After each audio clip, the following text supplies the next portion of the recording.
បាទជំរាបសួរបងថ្ងៃនេះមានត្រាក់ទ័រមួយគ្រឿងត្រាក់ទ័រ M60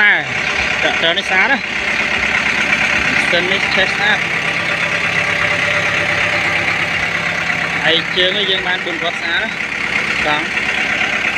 សម្រាប់បងចាប់អារម្មណ៍អាចចាក់ទើងមើលបានណាគួរឲ្យនៅស្អាតទៀតត្រៃស្ងួត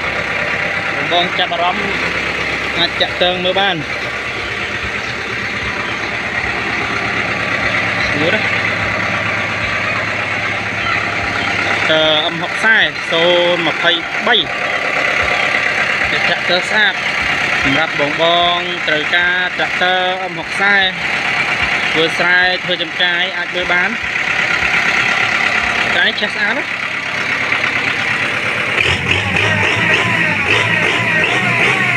ស្រួយបងតែស្រួយស្អាតណា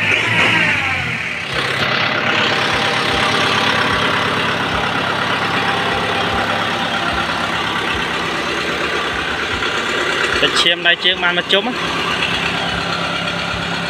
អត្រានេះមានឧបករណ៍មួយឈុតមាន